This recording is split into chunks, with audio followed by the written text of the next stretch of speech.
नमस्कार एमपी अब तक आप देख रहे हैं और आपके साथ मैं हूं पुनीत। चलिए खबरों की करेंगे शुरुआत और सबसे पहले बड़ी खबर की बात नरसिंहपुर से। इस वक्त की बड़ी खबर आपको बता रहे हैं जहां पर एल्यूमिनियम और स्टील की दुकान जो है इसमें आग लगने की घटना सामने आई। करेली के मुख्य मार्ग पर यह दुकान है जहां पर आग लगी है। पुलिस और दमकल की गाड़ियां मौके पर मौजूद हैं और दुकान में लगी आग को बुझाने का काम किया जा रहा है। आग कैसे लगी अभी ये साफ नहीं हो पाया है, लेकिन आग काफी भीषण है और पुलिस और दमकल की गाड़ियां यहां पर पहुंच चुकी हैं। आग को बुझाने के लिए दमकल कर्मी प्रयास कर रहे हैं, कोशिश कर रहे हैं। एल्यूमिनियम और स्टील की दुकान ये बताई जाती है नरसिंहपुर में ये दुकान है और देखिए ये तस्वीरें भी आ गई हैं। सबसे पहले न्यूज़ 18 मध्य प्रदेश छत्तीसगढ़ ये तस्वीरें आपको दिखा रहा है कि ये आग लगी है नरसिंहपुर में। करेली का जो रास्ता है, करेली का मुख्य मार्ग है, वहां पर यह आग लगी है और धूं धूं कर पूरी दुकान जो है वो जल रही है। हर तरफ आग का गोला ही नजर आ रहा है। हर तरफ से आप देखिए आग का गोला, आगे की तरफ दूसरे दरवाजे की तरफ भी आग के शोले यहाँ नजर आ रहे हैं और इसको बुझाने के लिए दमकल की टीम मौके पर है। आग को बुझाने का काम लगातार किया जा रहा है। स्थानीय लोगों ने भी पहले आग को काबू में करने की कोशिश की, लेकिन ये आग कितनी भीषण है इस तस्वीर को देखकर आप समझ जाएंगे। और ये आम लोगों के बस की बात नहीं है कि इस आग को काबू में कर लिया जाए। धूं धूं कर पूरी दुकान जल रही है और आग को बुझाने का काम लगातार किया जा रहा है। कुछ देर पहले की ये घटना बताई जा रही है। आग ये लगी है, हालांकि किन कारणों की वजह से ये आग लगी है ये अभी साफ नहीं हो पाया है। इसकी जांच भी की जाएगी, लेकिन पहले तो ज़रूरी है कि इस आग को काबू में किया जाए ताकि आसपास की जो जगह है वो इसकी चपेट में न आ जाए। बताया ये जा रहा है कि स्टील और एल्यूमिनियम की ये शॉप है और ये शोरूम सरीखा एक है जहाँ पर यह आग लगने की घटना सामने आई है। आसपास जैसी आग लगने की खबर फैली तो आसपास दहशत फैल गई, लोगों की भीड़ यहाँ पर जुट गई। लेकिन बाद में जब दमकल की गाड़ियों को खबर की गई तो तुरंत दमकल की गाड़ियाँ मौके पर पहुंची रवाना होकर और दमकल कर्मी इस आग को जल्द से जल्द काबू में कर लिया जाए इसकी कोशिश में लगे हुए हैं। वहीं पुलिस की टीम भी मौके पर पहुंची हुई है जो हालात को काबू में करने में लगी हुई है ताकि लोग यहाँ पर आगे की तरफ ना बढ़ें। हालांकि कितना नुकसान हुआ है तो आग बुझने के बाद ही पता चल पाएगा, लेकिन ये बड़ी खबर आपको नरसिंहपुर से बता रहे हैं। और ये जो दुकान है ये करेली का मुख्य मार्ग बताया जा रहा है। यहाँ पर ये आग लगी है दुकान में। पुलिस और दमकल की गाड़ी मौके पर पहुंची हुई है। आग बुझाने का काम लगातार किया जा रहा है।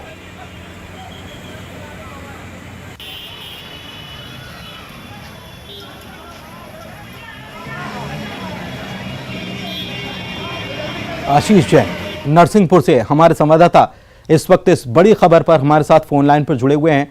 उनसे इस पूरे मामले पर बात करते हैं और समझते हैं कि कैसे ये आग लगने की घटना सामने आई है।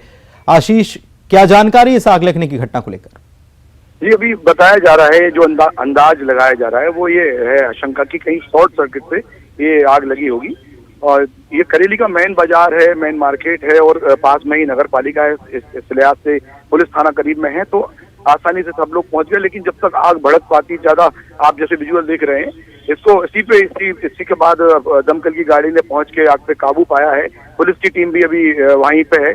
अंदर जो लोग थे वो घर में रह रहे थे, एक परिवार के एक सदस्य, वरिष्ठ सदस्य हैं, उनको घर के ताले तोड़कर बाहर से जो स्थितियां थी वो के बाहर तोड़ के दरवाजे तोड़कर उनको बाहर निकाला गया है। फिलहाल में पुलिस इन्वेस्टिगेशन जारी है, लेकिन किसी प्रकार की जनहानि नहीं हुई है और पुलिस की कार्रवाई भी चल रही है। और उसके साथ जो नगर पालिका की दमकल गाड़ी थी उसने आग पर फिलहाल काबू पा लिया है। कितना नुकसान इस आग लगने की घटना में हुआ है, कुछ पता चल पाया? हजारों का नुकसान, लाखों का नुकसान भी कह सकते हैं। फिलहाल जो दुकान थी वह बहुत दिनों से बंद थी। कुछ कॉर्नर पे दुकान थी तो ऐसा कोई नहीं कि डेली को रूटीन में कुछ सामान बिकता हो, लेकिन कुछ दिनों से बंद पड़ी हुई थी तो ये अंदाजा लगा पाना फिलहाल तो पुलिस के लिए जब तक इन्वेस्टिगेशन नहीं हुआ उसके बाद ही बता पाएंगे। लेकिन ये कह सकते हैं कि लाखों का नुकसान इस मामले में हुआ है। शुक्रिया आपका आशीष इस जानकारी की। शिवपुरी से बड़ी खबर आपको बता रहे हैं, ट्रक में भीषण आग लग गई। ग्वालियर हाईवे पर बटालियन के पास की ये घटना बताई जा रही है और इस आग लगने की घटना के सामने आने के बाद दोनों तरफ लंबा जाम लग गया है। देखिए ये तस्वीरें दिखा रहे हैं, ये शाम की घटना है। आग लगने की वजह अभी साफ नहीं हो पाई है।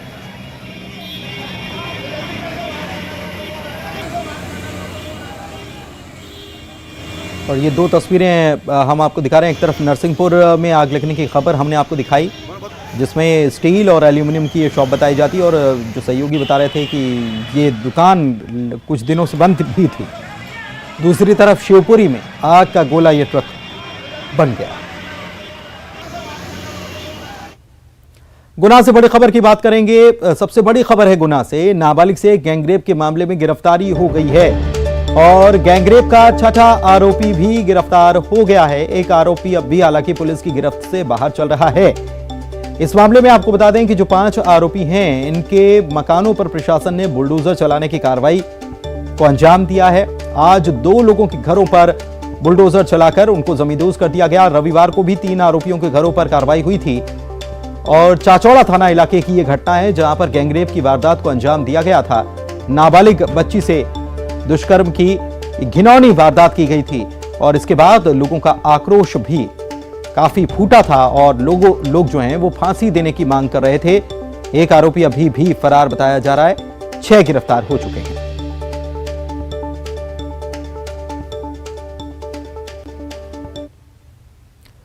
तो गुना गैंगरेप के आरोपियों पर पुलिस सख्त कार्रवाई कर रही है। अभी तक 5 आरोपियों के घरों पर बुलडोजर पुलिस चला चुकी है। मामले में अब तक कुल 6 आरोपियों की गिरफ्तारी हो चुकी है। और ये देखिए, ये जो आज और कल इतवार को और सोमवार को 2 दिनों में जो कार्रवाई हुई है वो हम आपको दिखा रहे हैं। बुलडोजर चला गया। पहले, दूसरे, तीसरे, चौथे और 5वें आरोपी जो हैं इस गैंगरेप कांड के, उनके घर पर बुलडोजर चलाया गया और मकानों को जमींदोज कर दिया गया क्योंकि इनके पास परमिशन नहीं थी, निगम की परमिशन नहीं थी और ये अवैध रूप से बना हुआ पाया गया।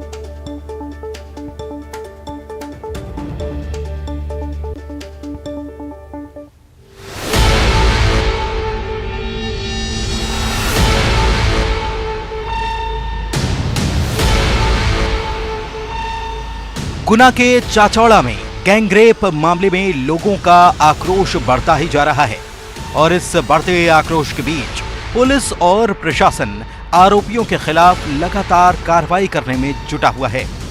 आज गादेर गांव में इस मामले के 5वें आरोपी के घर को जेसीबी की मदद से जमींदोज कर दिया गया। प्रशासन की कार्रवाई के दौरान यहां पर बड़ी संख्या में पुलिस बल की तैनाती भी की गई थी।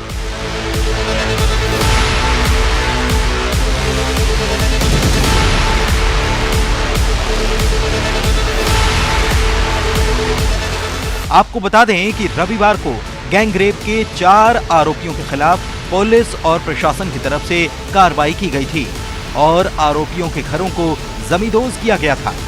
साथ ही पुलिस ने आरोपियों के खिलाफ पॉक्सो एक्ट के तहत मामला भी दर्ज किया है। इनमें से कुछ आरोपियों को पुलिस ने गिरफ्तार कर लिया है जबकि बाकी की तलाश की जा रही है। वहीं इस मामले में महिलाओं ने जमकर विरोध प्रदर्शन किया था और वे बड़ी संख्या में निकलकर सड़कों पर नजर आई थी। विजय जोगी हमारे संवाददाता इसी खबर पर हमारे साथ फोन लाइन पर जुड़े हुए हैं, उनसे बात करते हैं। विजय, एक आरोपी भी अभी भी फरार चल रहा है। हालांकि 6 आरोपियों की गिरफ्तारी हो गई। हमने देखा था कि इस घटना के बाद पूरे प्रदेश में और गुना में कितना आक्रोश लोगों में है। फांसी देने की मांग कर रहे हैं और पुलिस पर भी कहीं ना कहीं दबाव था, इसलिए पुलिस भी सख्त और एक्शन मोड में नजर आई। से बात कर रहे हैं।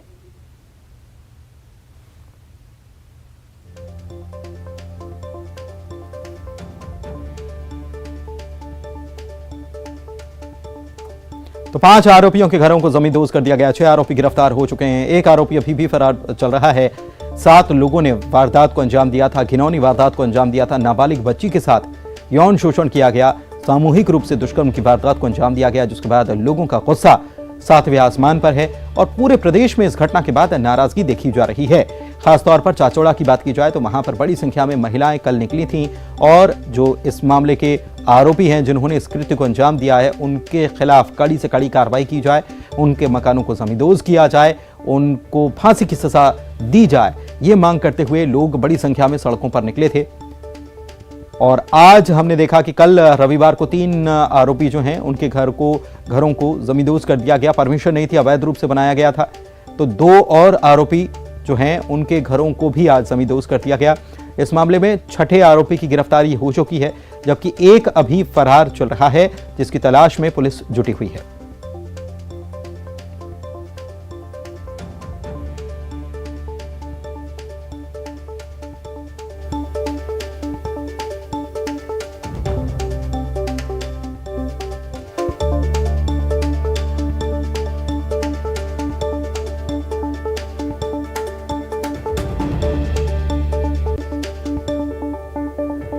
विजय जोगी हमारे संवाददाता इस खबर पर जुड़े हुए हैं इस वक्त हमारे साथ। विजय, क्या अपडेट है इस मामले में?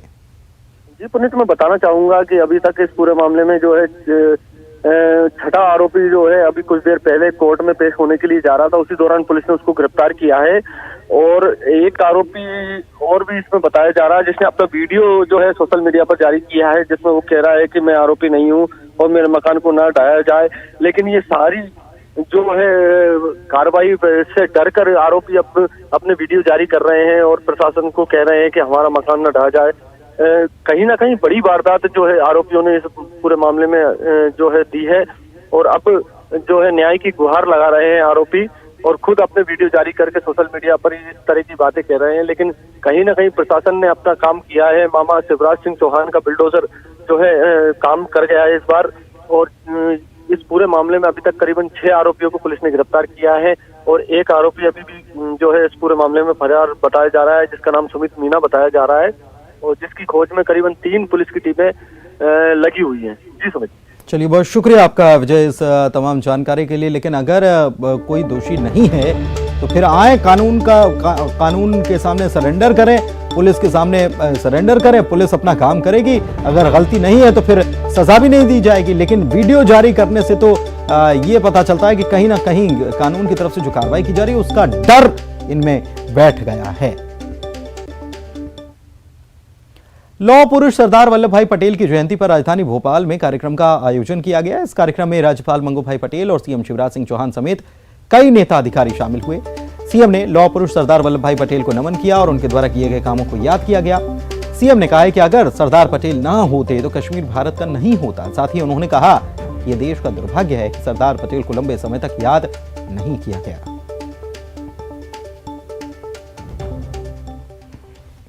सचमुच में अद्भुत थे सरदार पटेल।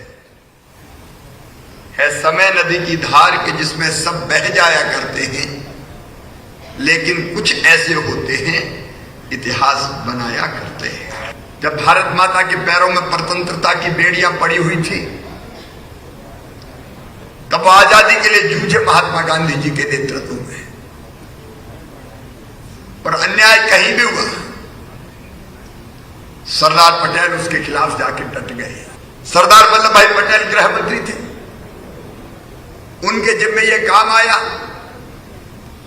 कि वो देसी रियासतों का भारत में विलय करे और एक एक करके सारे राजाओं को, नवाबों को सरदार पटेल ने बुलाया। 563 रियासतों का भारत में सफलतापूर्वक विलय करा के भारत माता की अतुलनीय सेवा की सरदार वल्लभ भाई पटेल ने। हरि सिंह जी ने फैसला किया था कि हम भारत में विलय करेंगे। उस हमले के बाद भारत की फौजें वीरतापूर्वक लड़ रही थी। लगातार हम अपनी जमीन पाकिस्तानी कब्जे से छुड़ाते जा रहे थे, लेकिन पंडित नेहरू जी ने अचानक युद्ध विराम कर दिया और जिसको आज आजाद कश्मीर कहा जाता है, हमारा कश्मीर, भारत का कश्मीर, उस कश्मीर के बिना भारत अधूरा है, पूरा नहीं हो सकता। और वह संकल्प अभी भी हमारे दिल में है कि उसको कभी न कभी वापस लेंगे। अगर ये मामला भी सरदार पटेल के हाथों होता तो युद्ध विराम नहीं होता, एक एक इंच जमीन भारत की होती।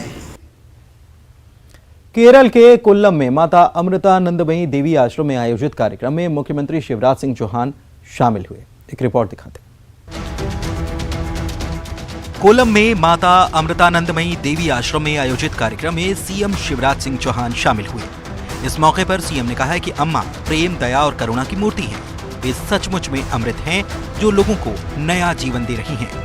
साथ ही उन्होंने कहा कि वे अम्मा के प्रेम के संदेश को मध्य प्रदेश में बांटने की कोशिश करेंगे। मध्य प्रदेश की स्व सहायता समूहों की बहनों को प्रतिमाह 10,000 रुपए की आमदनी हो, इसके लिए कोशिश जारी है। बेटियों के साथ हो रहे भेदभाव को खत्म करने के लिए प्रदेश में लाडली लक्ष्मी योजना बनाई गई थी, जिसमें बेटी को लखपति बनाया जाता है। बेटी वरदान बने, बोझ न रहे, इसलिए अब मध्य प्रदेश में 43 लाख लाडली लक्ष्मी हो चुकी हैं। वो दरिद्र ही नारायण है, सचमुच में वही जनार्दन है, उसकी सेवा ही भगवान की पूजा है। और आज साक्षात अम्मा के हाथों हमने देखा सबकी सेवा हो रही है।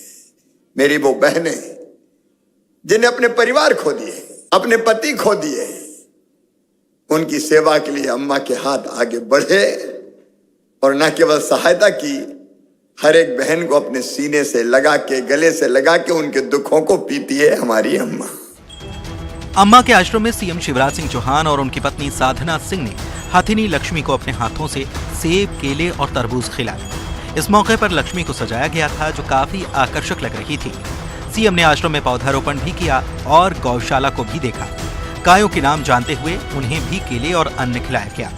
सीएम शिवराज ने ट्वीट कर लिखा कि दिव्य और अलौकिक वातावरण हृदय को अद्वितीय ऊर्जा से समृद्ध करने वाला है। मध्य प्रदेश में राहुल गांधी की भारत जोड़ो यात्रा का फाइनल रूट तैयार हो चुका है। 20 नवंबर को भारत जोड़ो यात्रा मध्य प्रदेश में प्रवेश करेगी। मध्य प्रदेश में 13 दिनों तक राहुल गांधी की भारत जोड़ो यात्रा रहेगी। इस यात्रा को लेकर फाइनल रूट तय हो गया है। 20 नवंबर को बुरहानपुर से भारत जोड़ो यात्रा मध्य प्रदेश में प्रवेश करेगी। प्रदेश में कुल 13 दिनों तक भारत जोड़ो यात्रा होगी। पहले 16 दिनों तक एमपी में भारत जोड़ो यात्रा होनी थी। अब इसमें 3 दिनों की कटौती की गई है। ये राहुल गांधी जी की यात्रा मध्य प्रदेश में 20 नवंबर की शाम बुरहानपुर में प्रवेश कर रही है और लाखों लोग उनका वहाँ स्वागत करेंगे। 20 नवंबर से प्रारंभ होके ये 13 दिन की भारत जोड़ो पद यात्रा है राहुल जी की, जो 3 दिसंबर को सुशनेर आगर जिले से ये राजस्थान में प्रवेश करेगी। उज्जैन के अंदर उनकी एक बड़ी जनसभा है। महाकाल जी के दर्शन भी करेंगे। बाड़वा की तरफ आएंगे तो साधु संतों के साथ वहाँ चलेंगे और जो नर्मदा जी का प्रवाह है, वो पुल है, उससे ऊपर से दर्शन करेंगे और पूजन वहाँ पर करेंगे। इन सब की तैयारियों, इसमें राहुल जी की टीम आई थी, मैन जोशी जी यहाँ बैठे, ये भी थे उसमें। उनकी टीम ने आके पूरी चीज़ें फिक्स कर दी, नियत कर दी। मध्य प्रदेश में भारत जोड़ो यात्रा के दौरान राहुल गांधी उज्जैन में बाबा महाकाल के दर्शन करेंगे। साथ ही उज्जैन में एक जनसभा को संबोधित भी करेंगे। राहुल गांधी नर्मदा में डुबकी भी लगाएंगे। फिर आगर मालवा से होते हुए भारत जोड़ो यात्रा राजस्थान चली जाएगी। रॉबर्ट वाड्रा ने राहुल गांधी की तुलना साईं बाबा से की है। उन्होंने कहा कि राहुल गांधी की सोच साईं बाबा की सोच से मिलती है। उनकी सोच, राहुल जी की जो सोच है, बिल्कुल बाबा जैसी है कि कोई कास्ट, कोई क्रीड, कुछ नहीं, सब लोगों के साथ जुड़ते हैं। और जो देश में हो रहा है, गलत हो रहा है लोगों के साथ, थोड़ा उसमें ध्यान दे रहे हैं कि लोगों को समझें और उनकी जो समस्या है उसका समाधान ढूंढें। हम भी प्रणाम करते हैं। अगर वो साईं बाबा हैं तो क्या दिक्कत है? अगर वो साईं बाबा हैं, यार मैं तो कहता हूँ साईं बाबा के अनुयायी हैं, तब भी हम प्रणाम करते हैं उनको। इसलिए ऐसी बातें, ये अब कांग्रेस के बारे में कुछ कहना मुझे लगता है, इसलिए मुझे ठीक नहीं लगता कि कांग्रेस अब दिग्भ्रमित भी हो गई है। अस्तित्व तो खो ही रही थी, लीडरशिप अप्रासंगिक हो ही गई थी। अब तो वो उनके हालात बहुत बिगड़े हुए हैं, इसलिए कुछ भी बोलना ये इतने बड़े दल के नेताओं के लिए, नेताओं के द्वारा, ये मुझे तो ऐसा लगता है कि कांग्रेस को जरूर इस बात पर मंथन करना चाहिए। कोई राहुल गांधी की तुलना भगवान श्री राम से कर रहा है तो कोई साईं बाबा से कर रहा है और बीजेपी ले रही है चुटकी। इधर इंदौर से बड़ी खबर आपको बता दें, व्यापक मामले में मुन्ना भाई को सीबीआई कोर्ट ने सजा सुना दी है। 7 साल की सजा सुनाई गई और 10,000 रुपए का जुर्माना भी लगाया गया है। आरोपी के खिलाफ 2004 में खंडवा में मामला दर्ज हुआ था। ये मधुबनी बिहार का रहने वाला है। आरोपी का नाम विनय मेहता है। पीएमटी की परीक्षा में दूसरे की जगह यह परीक्षा देने के लिए आया था। शिशुपाल की जगह परीक्षार्थी बनकर यह विनय मेहता पहुंचा था। और बात महाकाल की सवारी की, तो लोग वैसे तो यही जानते हैं कि बाबा महाकाल की सवारी श्रावण मास में ही निकलती है। अपने भक्तों को दर्शन देने के लिए वो नगर भ्रमण पर निकलते हैं। लेकिन इस श्रावण मास के अलावा भी बाबा महाकाल की सवारी निकाले जाने की परंपरा है। इस क्रम में बाबा महाकालेश्वर की कार्तिक अगहन मास की आज की पहली सवारी निकाली गई। शाम 4 बजते ही सभा मंडप से पूजन के बाद सवारी मंदिर से बाहर निकली और राम घाट के लिए रवाना हुई, जहां श्री महाकालेश्वर का मां क्षिप्रा के जल से अभिषेक पूजन किया गया।